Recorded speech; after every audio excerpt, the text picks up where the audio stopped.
Thanks for watching Leicester Fan TV. Thanks to our sponsors, ADT Taxis, Everards, Pukka Pies, Pink Car Leasing, Leicester Riders, Hollogram, Welcome to Leicester Fan TV. Are you ready for the show? Thanks to our sponsors, ADT Taxis, Everards, Pukka Pies, Pink Car Leasing, Leicester Riders, Hollogram, The Fox's Arms, Peter's Pizzeria, Hope Against Cancer, and Newby Co estate agents. We want your views, we want your comments, so join us live. 5, 4, 3, 2, 1.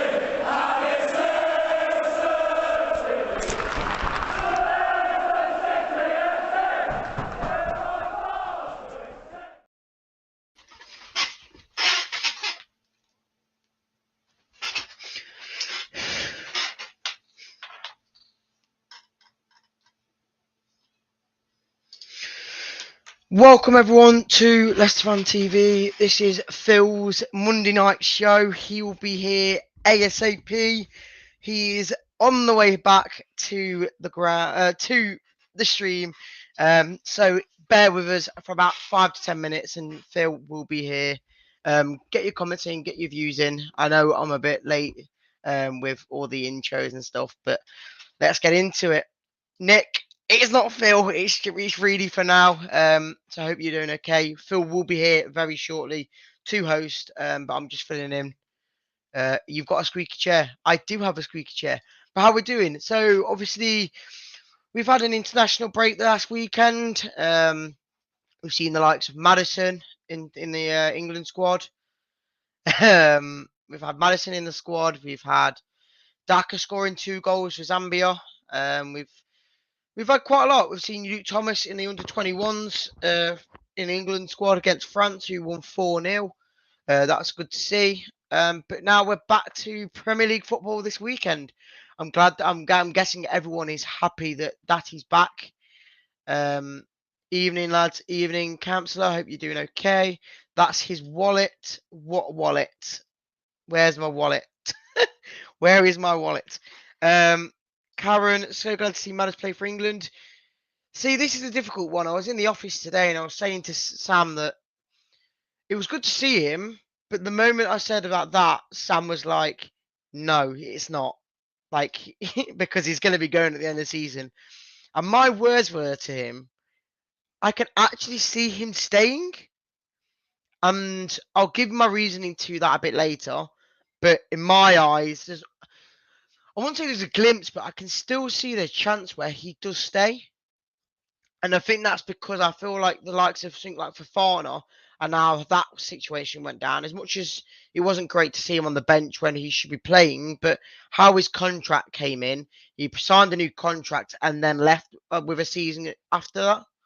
So for me, isn't it a good way to do it where Madison does sign a big contract and then goes, gives us more money, gets him on a bigger wage somewhere else? For us, that is a good option for me, and that's what I think anyway. Get him to sign a big contract and then say you can go. For me, that is good. That is good business. We've done it a few times now. We've done it with Fofana, and he's gone for a lot more than he would have if he didn't sign that contract. Get another winger in, and one creative midfielder. Yes. Andy Medher says Matters is more mature than Fofana. Maybe, but that's why I'm saying that someone like Madison maybe would sign that new contract, get a big contract, and then go for a lot more money. But the main man is here to host the show, and I'll be the co-host. So here he is. Hi, Reedy. How you doing? I'm good. How are you? Brilliant. Thanks so much for starting it off. Sorry I'm late. That's work for you. Sometimes we got caught out doing things. Anyway, welcome to the show. Thanks, Reedy, for stepping in. And Reedy's going to be with us. So what we want as ever on a Monday night, welcome to the show. We want to get as many comments in there. Dorco saying I've got about 200 old clappers in my shed. Thinking of bringing them to the Villa game on Tuesday and selling them for £1 each. Good evening, Wayne. How are you? Last week, I talked about the clappers, Reedy, and I thought it was a great idea. Get them back, get that atmosphere going. Let's get clapping.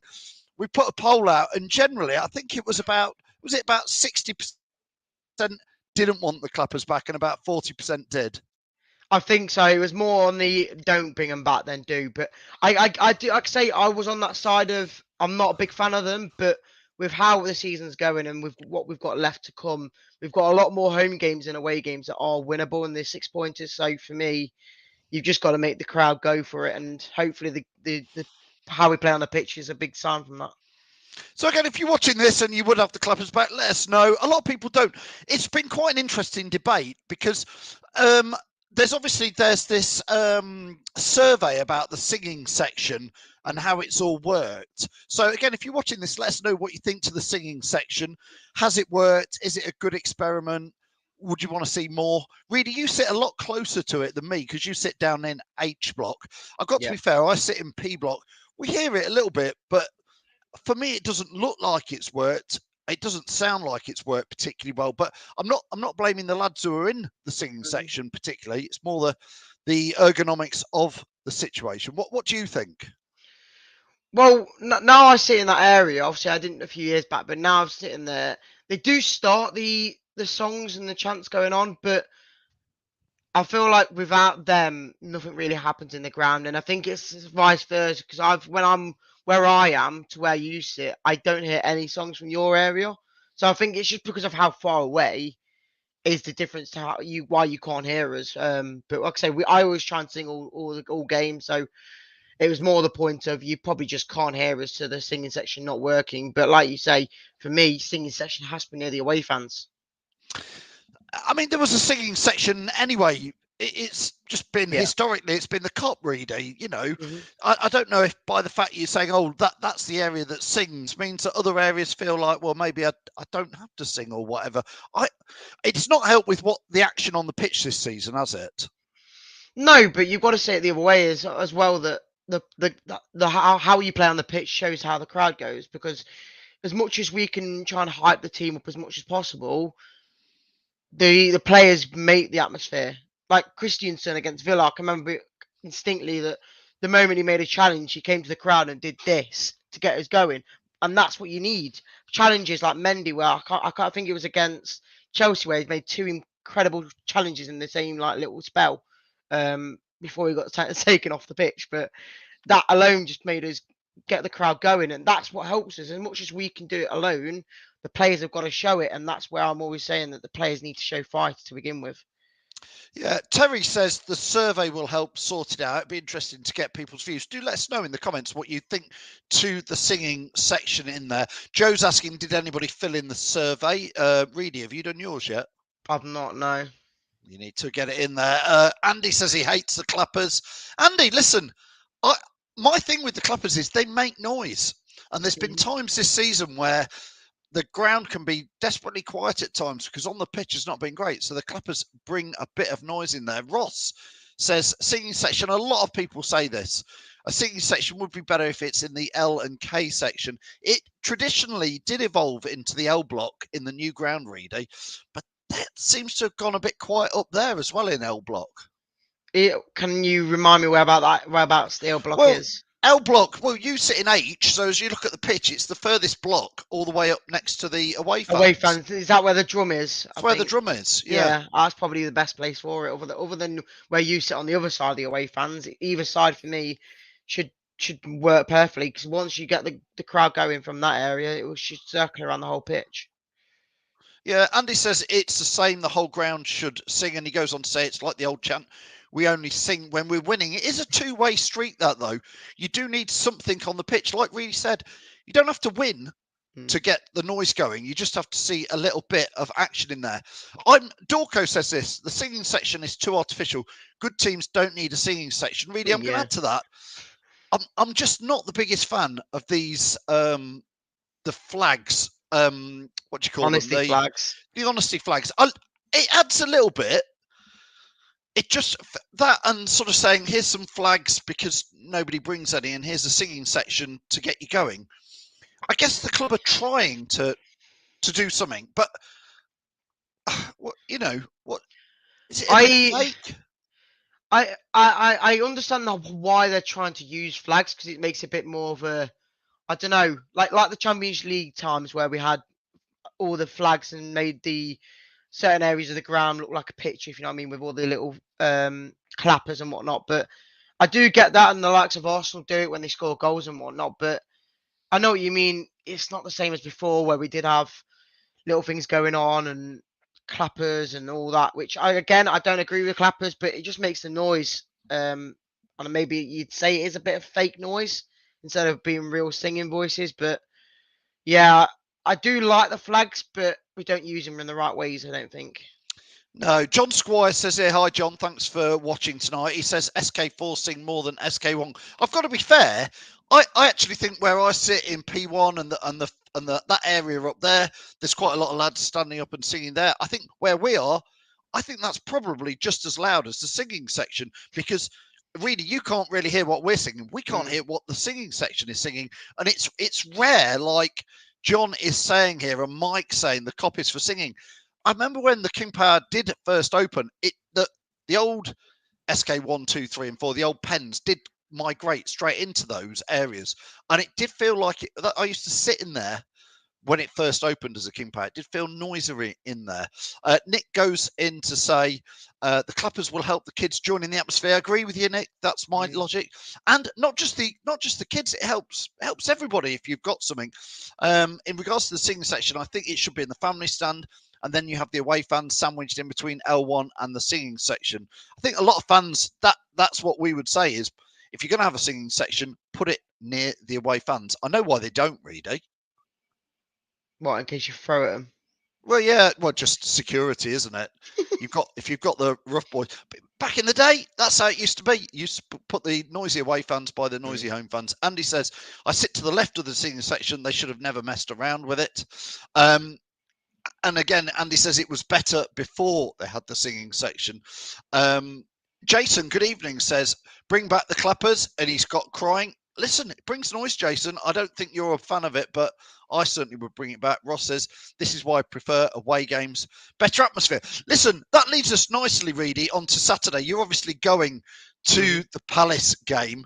This is pretty critical on Saturday, isn't it, against Crystal Palace? And now they've got Roy Hodgson in charge. I think that's still a great chance for us to go and get points, isn't it? Yeah, I've said in the office loads of times that for me, out of all the teams that are in the bottom half now, that we've probably got the better chances of staying up because of who we've got. But then you could say it's going to be even tougher because you've got the likes of the bottom half teams you're playing against, and either team could win. But coming into the Palace game now, I'd be happy to get a win. But like you said on this morning, that I think even a point you'd probably be happy with away. Yeah, I think it's home games now that you've got to make sure you get the 3 pointers. It's a way that you just can't lose. And a team like Palace, who, don't get me wrong, have got some quality in the team, but the way they're playing, even if they've got Hodgson in, that for me, they're there for the taking.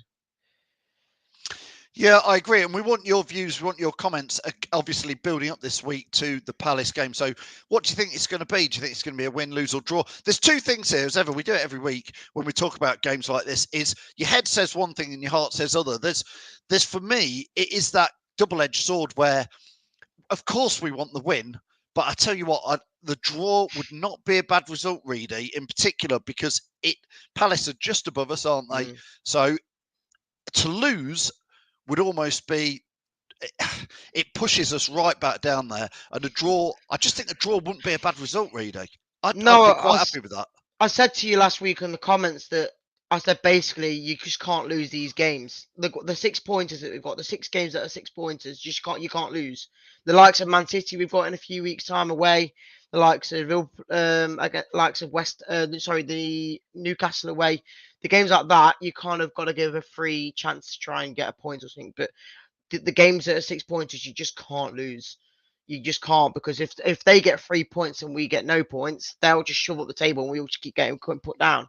Whereas if it goes the other way around, we'll be pushing them down and we'll get out of the zone. So for me, even 2 wins alone in the next 2 or 3 games will probably push us up out of the kind of danger area that we don't want to be in. Ross says we don't have the best record at Selhurst Park since 2016. We were talking about this as well, really. It's a bloody nightmare trying to get down to Palace. It's such a tough ground. It's in an awkward place in London, isn't it? Terry says he might see you down there, Reedy. Well, if you see me, Terry, just let me know and I'll come and say hello to you. That's it, Terry. Reedy says he'll buy you a pint if you see him. Nick says it's a great chance, but depends what Leicester turns up, Reedy. The second half against Brentford was decent. That's what we want to see, a bit of fighting spirit. We've seen other performances quite recently, which has just been lackluster. Can you put your finger on that, Reedy? About this Jekyll and Hyde Leicester this season? We win 3 or 4, we lose 3 or 4. What goes on? The one thing I will say is it's the changing of the team so much. Like 1 week you've got Ian actually at the top for the few games. Like you say, we're happy to see him up top on his own because Vardy and Dak were not doing it. And now Barnes is injured. Well, was injured. He changed it up again. And now we've got Tete in one game, and you've got 2 up front one game. For me, you've got to have a constant 11 who's fit to play every single game for continuous games to start getting a bit of rhythm in the team and a bit of confidence in the team. Once now you've got somebody like Suter who's probably going to be out, you can have another defensive back line. It's all different. It's all changed. Now Christensen's back in. He's probably going to take Castagna's spot. There's just so many changes in the team. You can't really get a rhythm and get a working out who's in the team. And like when we won the league, the whole team was basically the same for the whole year. And we just had so much confidence and rhythm in the team that we knew where people were on the pitch. And at the moment, the amount of balls that come off the pitch off for throw-ins and stuff to the other team is just ridiculous because half the time passes just don't go into anyone. Yeah. Andy says this is now the start of the Great Escape Part 2. We're not quite, Andy, listen, we're not in the mess quite that we're in the Greatest Escape, I don't think. I think we're in a better position by far. Bubba says in here, if we can't get 3 on Saturday, then the current form of Palace with their new old gaffer, when will we get 3 in there? I think Palace are still there for the taking. I really do. Foxes says here, Palace game will be intense down there. Mike's going for a Palace, 1 City, 3 in there. But Bradley, this is the trouble, Reedy. Bradley says it, the other teams will look at us and Palace will think that is 3 points available, won't they? Yeah, definitely. Like I said, we're in the exact same position as them. So for us, it's all about just making sure we don't lose that game. Because like I say, the Southampton game, we all said it was a must win. But then you look at from their side, at their point of view, they needed the 3 points just as much as us. So these games are going to be 6-pointers and they are going to be games where if you lose on the day, you'd probably say fair enough at times because if they play better than you, you can't complain. But that's where you have to be a bit more, instead of playing well, you're just going to be fighting more and just make sure you don't lose that game. And that is the key to the rest of the season now. Andy says a draw's not an option. It's got to be a win. Andy, I think I'd take a draw, but I hear what you're saying. Wayne's saying as well, we need wins in there. Chris is still talking about where the cop should be. He says move it closer to the away section, too far. Union FSR, a very dark, quiet corner. Never hear them much. That tends to be what I see in there. Fox is here on YouTube, says, hate to say it, but see Zaha tearing Amati a new one. You've just touched on it, Reedy. Suter's probably been a good, solid-looking player, already turning into a bit of a fan's favourite for being a big, solid Robert Huth type player. Out injured for a little bit again. Rhythm has gone, like you say, again. Daniel Amati back in. Soinku, no doubt, will not be in. We were picking teams earlier, Reedy, weren't we, in the office? I put Soinku in. I know he won't be put in, but Amati. Well, I think he was a bit of a more of a confidence player against Brentford. I actually thought he didn't do too much wrong. And that's what I think that happened. Obviously, when we had that game, that winning run of like 6 or 7 games after we lost 6 or 7 games, he actually played well and he was in that back line for the majority of them wins. So once he gets a few games under his belt, he might play a bit better. And we all know that it might be an error in him. We just got to make sure that error doesn't lead to a goal. But at the moment, I think I would probably prefer Amati in there to Evans, and that's just me. You'd probably say Evans is probably better for there from there, but obviously that's if he's fit enough. But again, maybe someone like Christensen comes in and helps him out a bit if he does play in that less fantastic role because that's where Suter plays. But for me, it's going to be a tough one, but who else do you play in that centre-back role at the moment? Well, I think it's a great question. If you're watching this, who would you play at the back with Suter being out injured? I really just said I'd put Evans in. Do you know what? 6 months ago, 9 months ago, 12 months ago, that would have been a yes, 100%. I'm not sure I would at the moment because I think Johnny Evans is just... I mean, I don't even know if he's fit at the moment, Reedy. He's been dibbed in and dibbed out a little bit recently, but he clearly has not been fully fit for quite a long while in there. Harmon says you need to have a winning mentality. That's just how it goes. 3 points, says Adam, and nothing less this week. And a lot of fans, really, are saying they want the 3 points in there. Andy just wants to see a photo of your wallet. It's rare. I haven't seen Reedy's wallet. Yeah, no, not for a long time. He's having to go into dust it off from the drawer somewhere. Rogers will have no excuses if we don't get a result. He's had 2 weeks to set the team up. There's Reedy's wallet. I've never seen that before, Reedy. I don't take it to work, that's why. Yeah, I noticed that. Suter should be fine, apparently, Chester Leicester says. That's not what we're hearing. It was no. Jake said it was precautionary, so he might be fine. I don't know, but there's always chances that, like I say, it's an ankle injury. He could like twist it or something in training. You never know. Yeah, indeed. Well, let's hope he does make it, because else, like you say, we sort of feel like we've took 2 steps forward signing Suter and 2 steps back. Nick says, agree with Reedy, continuity is the key in that starting lineup, which again, talking of that starting lineup, Reedy, you know, the Daka, Nacho, Vardy up top, Barnes, Tete. There's always switching around, yeah. Yeah, it's like I don't know where to go with it anymore, because I think, should we play Tete? But then I think he's looked bang average the last 3 or 4 games. You know, Daka, Vardy aren't doing it. Nacho does it for a couple of games and then just completely goes off the ball. Jamie, where would you go?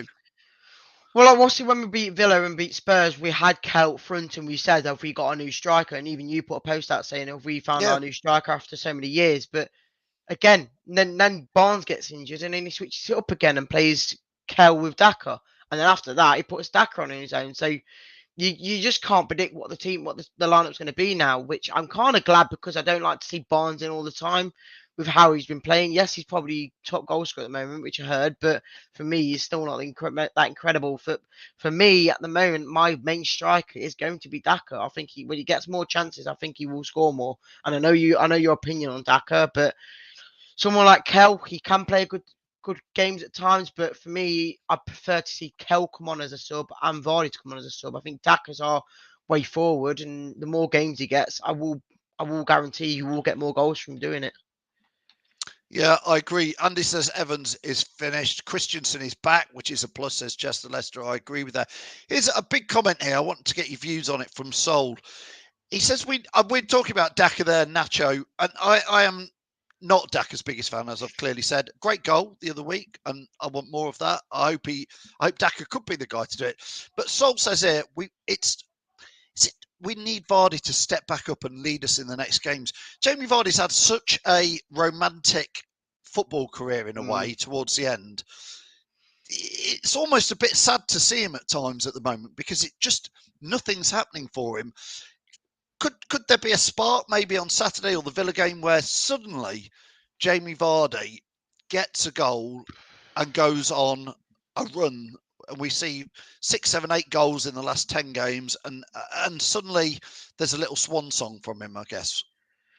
I really hope so, but the thing that I see is, and it's horrible to say, but when he comes off the bench now, I just don't see him as a threat. Before, you'd always think Vardy's a threat, but now when he comes on as a sub in the 60th, 70th minute, I don't say he's going to run right anymore.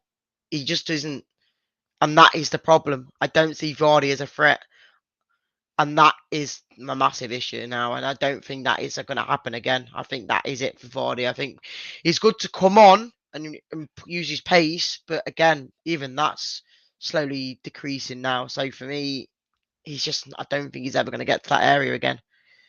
Dorco says ignore Vardy and will regret it. And then a few people saying, Phil Upton says Daka scored in his internationals. Ian says at least Daka has scored lately and got a couple of international goals on duty. So really, Daka should be on that journey upwards. Like I say, I might slate him, say he's not good enough. I hope to God he proves me wrong and comes good now. So maybe a couple of nice international goals and that cracker he got the other week, his confidence will be on that. But then Brendan has dropped him a little bit here and there since that goal, hasn't he?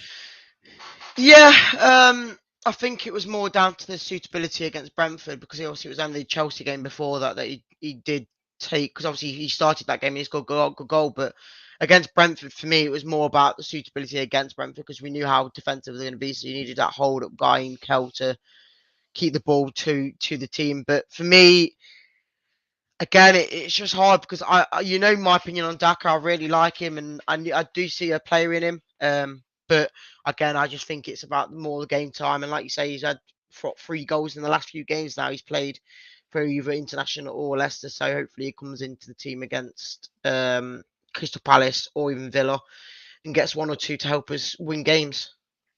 Yeah, indeed. Wayne says, you know why Reedy team's set up completely different to the way Vardy played. A few people here, I mean, Matt says here, Rodgers ruined Vardy. I don't think Rodgers has ruined Vardy, but the way we play doesn't suit Jamie Vardy. The way we play doesn't suit Patson Daka, Reedy, does it? Really? No. Like I say, when we won the league, we kept booting the ball up with the likes of Drinkwater and whatnot into Vardy's basically running runs. But now we play more width based, and we play with Barnes and Tete, or we play with Madison going wide. It all comes down to the wingers, and then from there we kind of cross it in, or we try and cut in and make the pass into the box, because we never really take shots from outside the box, and that is one of our biggest issues. You just got to take some shots at some point, even if it is miles out. But no, we barely use their pace or their abilities and put the ball straight through the middle. Going to be a tough one, Reedy. But for me, we'll finish off today with a few score predictions, the first goal scorer and the correct score. I'm going to start it off, Reedy, today. I'm going to say I actually will be happy with the draw, and I would take a 2-2 draw. I think we struggle to not let goals in. We haven't even talked about Iverson, but I think Iverson will play, Reedy, and I'm going to go for 2-2. What about yourself? Again, I'd be happy with a draw, whatever it is, as long as it's as long as it's not like a 4-4 and we're like 4-2 down and we come back to 4-4, because I don't think I'll be able to take that. But yeah, I'll take a draw of any kind, other than that. But I'd be happy with a win, and I'm gonna be positive. I'm gonna probably say a 3-1 Leicester. That is positive in there. Craig is going 2-1 to City with a Daka brace. Philipton saying 2-2 in there.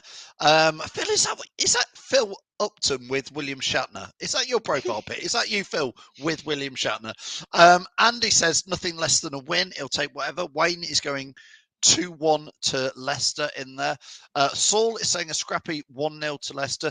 2-0 to Leicester, says Bubba. The start of our not so great escapes in there. Michael's watching all the way over from Seattle. Hope you are, Michael. Are you doing the watch along on Saturday, Michael? Kegs and eggs? Hopefully you will be. Iverson for the rest of the season, Reedy. Would you agree with that? Yeah, I think Rodgers has come out and said that he's going to give him a run of games now. But like you said, the moment we saw that he did start against Brentford, that is a bit too late, because as much as we can't blame all the goals we conceded toward, there's obviously a reason we have conceded a lot of goals this season. And then you just got to look at certain goals and you think, how did that Chilwell shot go in? Yeah. Craig says 0-0 and a boring one at that.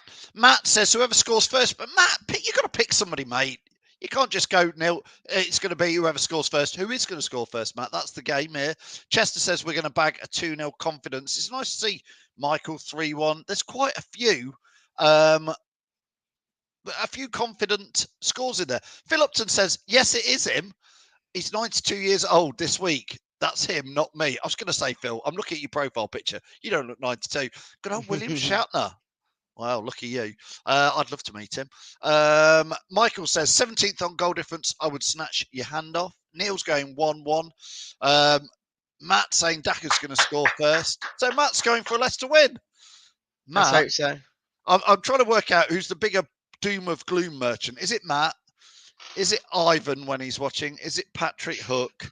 Is it my son Sam? Is it my brother Rich? They're all the sort. Honestly, all these people you walk to the game with, even when we were in the Premier League, you'd walk to the match and you'd be like, "What's the score going to be today?" Well, Like, let's just we're say going to this. lose. Matt, if Yori was in that team, I think it would definitely have been a loss for him.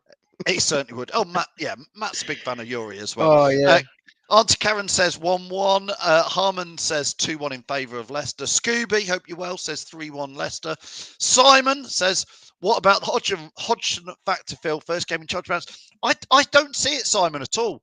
I actually think for us, I don't see a bounce with Hodgson. I think it's I think he'll organise them, but I actually don't see as much of a bounce if I was a Palace fan. But I don't know. What do you think, Simon? Let us know. Dorco says, start collecting your old clappers. I might take mine. I've got a box full of them here somewhere. And Matt says, if Yuri was in it, it'd be 3-0 Palace. A hat-trick of assists for the Belgium. Matt is not a Yuri Tielemans fan. Anyway, listen, Reedy, thanks a lot for coming on tonight and starting the show off. You've been a legend. No worries. I'm happy to. Don't forget, Reedy will be down at the game on Saturday, and we've got lots of live shows coming up this week, Reedy. So thanks a lot for joining us. You'll be previewing the match with Sam later this week, won't you? Yes, yeah. All me and Sam will be just going through the preview for the Crystal Palace game, and also check out the away fan show with Tom at some point this week as well. Thanks, Reedy, for that. I'll let Reedy go. He's a legend. Thanks for all your views, all your comments. Don't forget, we're live here every Monday, 7:30 till 8 o'clock. Phil says, Hodgson, 75 years old too. I know. Fair play. Fair play to him. Bubba says, cheers, lads. Ian says, Madison to come good after a good performance for England, 2-0 to Leicester. And Michael says, the Philly Foxes have a group that gets together for matches. So Michael might be doing that. Listen, thanks everybody for your views, for your comments. From me, Phil, we'll see you at the match if we don't see you before. Thanks, everybody. Come on, keep the faith. Thanks for watching Leicester Fan TV. Thanks to our sponsors, ADT Taxis, Everards, Pukka Pies, Pink Car Leasing, Leicester Riders, Hollogram, The Fox's Arms, Peter's Pizzeria, Hope Against Cancer, and Newby Co estate agents. Make sure to follow us on all of our social channels at Leicester Fan TV. Visit our website, leicesterfantv.com.